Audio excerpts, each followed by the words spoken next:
Team Canada is out in full force to stop U.S. tariffs. Canada's public safety minister, its new fentanyl czar, and top officials from the Border Agency and RCMP are in Washington this hour, meeting with their U.S. counterparts.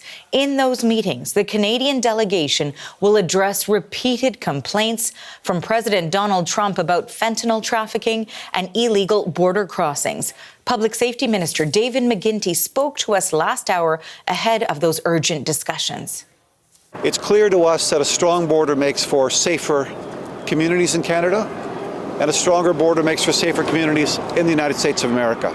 That's ultimately what this is all about, keeping our people safe. This effort to reach out and engage our American counterparts will continue. Our work on the border will continue. Our efforts to cooperate will continue. They are yielding success. We are making progress.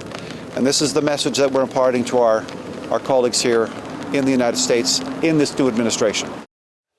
Cameron McIntosh is on this story for us. He joins me now live from Washington. So, Cam, you were there asking questions to the public safety minister. What other information did you get?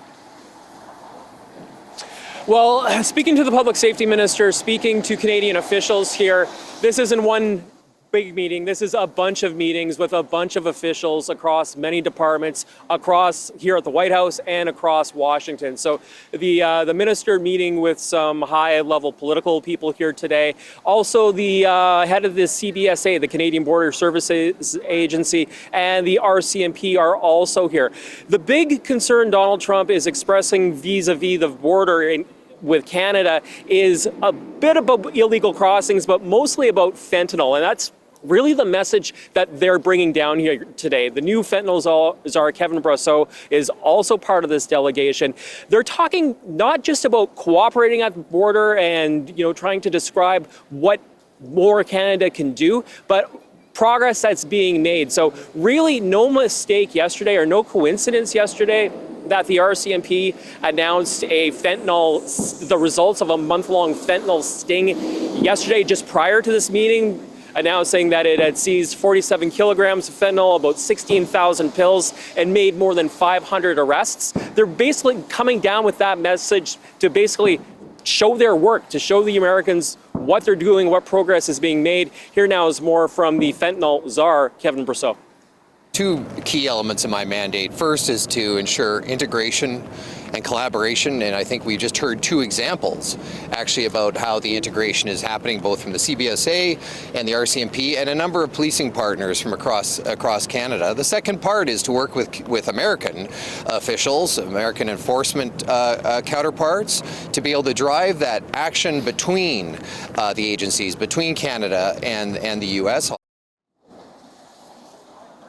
So meetings for Canadian officials include meetings with the FBI and the DEA, the Drug Enforcement Agency here in the United States. Again, talking about cooperation and talking about how the two countries can work better. And again, just trying to get the message into as many officials' ears as possible that Canada is a willing partner with the United States and that tariffs do not really benefit either country.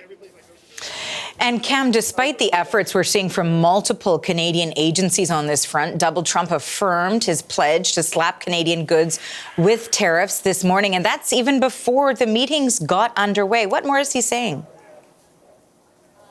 Well, just moments before the meeting, Donald Trump cleared up any confusion, and there's been confusion this week about those March 4th tariffs, a sweeping 25% tariff on all Canadian goods that Donald Trump seems to have really tied to fentanyl and the border with Canada.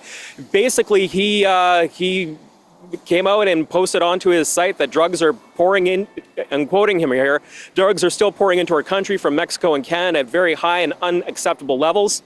It's a long post. He goes on to say that until it stops or is seriously limited, the proposed tariffs scheduled to go into effect on March 4th will indeed go into effect. So that is the stance from the president. Basically, his administration is saying he needs to be convinced that things are improving. He needs to be convinced that Canada is working towards this. And right now, at least publicly, they're saying that the president just has not been convinced. Cam, thanks for tracking all of this for us. That is the CBC's Cam McIntosh in Washington.